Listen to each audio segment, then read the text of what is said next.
Chief justice of India DY Chandrachud के सामने अतीक अहमद का राज खुलेगा, क्योंकि अतीक अहमद ने बाकायदा एक बयान में कहा था कि उत्तर प्रदेश पुलिस के एक बड़े अधिकारी ने उसे धमकी दी है। और कौन है वो उत्तर प्रदेश पुलिस का बड़ा अधिकारी, ये बात एक गुप्त चिट्ठी में है दोस्तों।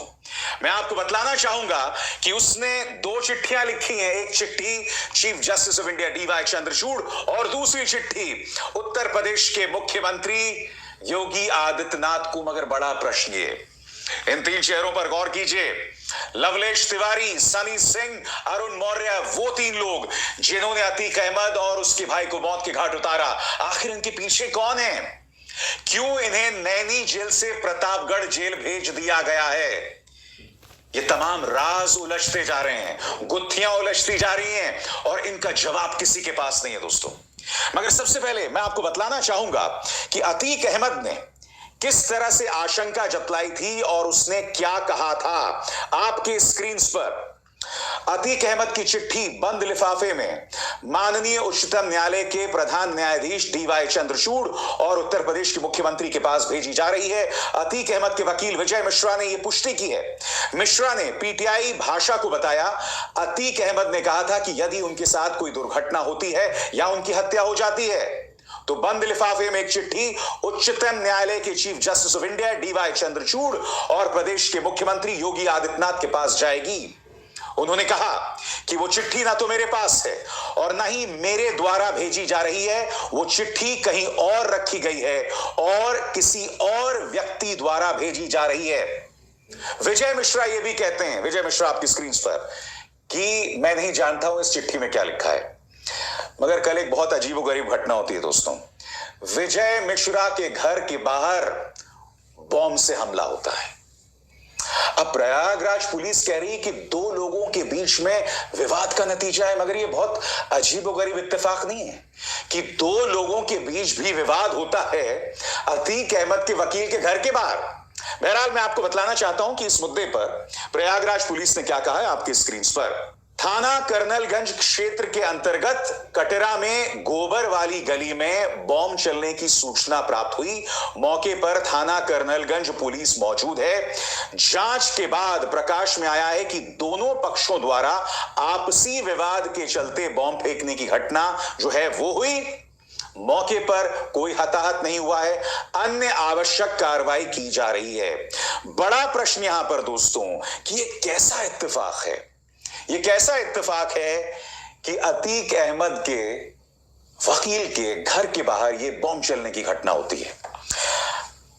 अब कुछ देर के लिए अगर मैं मान जाऊं कि इसका नाता इस बात से लेकर नहीं है कि विजय मिश्रा को डराया जा रहा है, मगर यह कहीं ना कहीं उत्तर प्रदेश के लॉ एंड ऑर्डर की पोल भी खोलती है कि कितनी आसानी से गली गली में इस तरह से बॉम्ब चल रहे हैं, कितनी आसानी से पुलिस की सुरक्षा में अतीक अहमद और उसके भाई को मौत के घाट उतार दिया जाता है। अस्पताल ये कह रहा होता है कि अतीक अहमद और उसके भाई को लाने की जरूरत नहीं, हम खुद पहुंच जाते। बावजूद इसके उन्हें लाया जाता है इतनी कम सुरक्षा में और तीन अपराधी पत्रकार के भेष में आके उन्हें मौत के घाट उतार देते हैं। आप जानते हैं उत्तर प्रदेश में इस वक्त पत्रकारों में किस बात को लेकर चर्चा है? पत्रकार क्या कह रहे हैं, ध्यान से सुनिएगा। पत्रकार ये कह रहे हैं कि आज की तारीख में अगर किसी होमगार्ड को जिम्मेदारी दी जाए कि उन तीन लोगों यानी सनी सिंह, अरुण मौर्य और लवलेश तिवारी के पीछे कौन है, तो एक होमगार्ड भी पता लगा लेगा। बहरहाल उन तीनों को प्रतापगढ़ जेल भेज दिया गया है। क्यों? क्योंकि पुलिस के मुताबिक नैनी जेल जहां उन्हें पहले रखा गया था वहां उन्हें जान का खतरा है, उन्हें मौत के घाट उतारा जा सकता है, इसलिए उन्हें प्रतापगढ़ भेज दिया गया है। मगर बड़ा प्रश्न ये कि उनके पीछे कौन है? आप सब जानते हैं कि तीनों के पास टर्किश पिस्तौलें थी दोस्तों, और एक टर्किश पिस्तौल की कीमत है 7 लाख रुपए, तीन की कीमत 21 लाख रुपए। ये तीनों गरीब परिवारों से आते हैं, तीनों का आपराधिक इतिहास है। कैसे आए इनके पास 21 लाख रुपए के हथियार? कौन है इनके पीछे? जैसे मैंने कहा ना दोस्तों, अगर इसकी गंभीरता से जांच हुई तो आसानी से पता चल जाएगा ये राज क्या है, क्योंकि इस राज की तह तक पहुंचना जरूरी है। गैंगस्टर विकास दुबे को लाया जा रहा है, उसकी गाड़ी पलट जाती है। वो गैंगस्टर विकास दुबे जिसके रिश्तेदारों की शादियों में मुख्यमंत्री आदित्यनाथ के नौकरशाह जाते हैं, लखनऊ पहुंचने से पहले उसे मौत के घाट उतार दिया जाता है। अगर वो लखनऊ पहुंच जाता तो न जाने कितने सफेद पोशों, कितने नौकरशाहों के राज सामने उभर कर आ जाते। ये तमाम सवालात हैं जिनके जवाब दिए जाने जरूरी हैं। और मैं आपसे एक और चीज बतलाना चाहता हूं। जिस लवलेश तिवारी को कुछ लोग अपना हीरो मान रहे हैं ना, इंडियन एक्सप्रेस की खबर देखिए।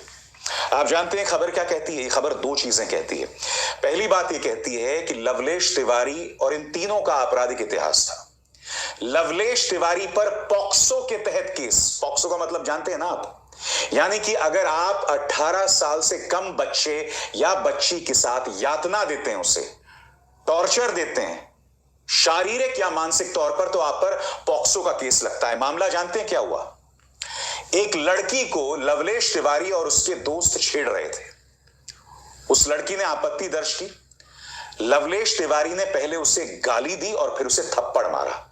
पॉक्सो के अंतर्गत लवलेश तिवारी पर केस हो गया। मैं आपसे जानना चाहता हूं, अतीक अहमद किसी का हीरो नहीं हो सकता, मैं जानता हूं। हालांकि इस वक्त कई बुद्धिजीवी अतीक अहमद को न जाने कौन सा महान व्यक्ति मान रहे हैं, कौन सा गांधीवादी व्यक्ति मान रहे हैं, जो सरासर गलत है। मगर लवलेश तिवारी, सनी सिंह और अरुण मौर्य जिनका आपराधिक इतिहास है, वो हीरो कैसे हो सकते हैं बताइए? और अगर हीरो होते तो विश्व हिंदू परिषद उनसे भाग थोड़ ना रही होती। आपको मैं पीटीआई को दिए गए विश्व हिंदू परिषद के अंतर्राष्ट्रीय अध्यक्ष आलोक कुमार का बयान सुनाना चाहता हूं। वो कह रहे हैं कि इन तीनों का नाता ना बजरंग दल से है ना विश्व हिंदू परिषद से। मैं फिर आपसे सवाल पूछना चाहता हूं, अगर इन तीनों ने कोई बहुत महान काम किया होता तो क्या विश्व हिंदू परिषद उनसे भाग रही होती? सुनिए वो क्या कह रहे हैं, सुनिए। विश्व हिंदू परिषद और बजरंग दल भारत के संविधान और कानून के अंतर्गत काम करते। कानून अपने हाथ में लेना ऐसा हमारी कभी सोच नहीं रही। हमने ठीक से पता लगाया है, ये जो तीनों अभियुक्त हैं, इसमें से किसी का भी विश्व हिंदू परिषद या बजरंग दल से कोई संबंध नहीं है। ये जो फैलाया जा रहा है ये झूठ है और हमको विश्वास है कि आगे जो जांच होगी उसमें सारा सच सामने आ जाएगा। मैं फिर दोहराना चाहूंगा दोस्तों, जो भी इन तीनों के पीछे था उसकी सोच बहुत साफ दिखाई देती है। उसने तीन ऐसे लोगों को चुना जिनका आपराधिक इतिहास है, तीन ऐसे लोगों को चुना जिनकी उनके परिवार से नहीं बन रही थी। क्योंकि आपको याद होगा कि खुद लवलेश तिवारी के पिता ने कहा था कि वो ड्रग एडिक्ट था। हम एक अरसे से उनसे बात नहीं कर रहे थे। इंडियन एक्सप्रेस की खबर यह भी बता रही है कि ये लोग एक हफ्ते से घर से गायब थे, यानी कि इसकी पूरी प्लानिंग एक हफ्ते से चल रही थी। ये तमाम सवाल हैं जिनके जवाब दिए जाने बाकी हैं, क्योंकि अगर आप मदर ऑफ डेमोक्रेसी हैं तो हमारी पुलिस और हमारी सरकार अपराधियों की सोच के तौर पर काम नहीं कर सकती, बिल्कुल नहीं कर सकती, क्योंकि इससे देश का लोकतंत्र बदनाम होता है। क्योंकि जैसे मैंने कहा, अगर इन तीन लोगों ने इतना महान काम किया होता तो विश्व हिंदू परिषद उनसे भाग नहीं रही होती। हालांकि लवलेश तिवारी के फेसबुक पेज में साफ तौर पर लिखा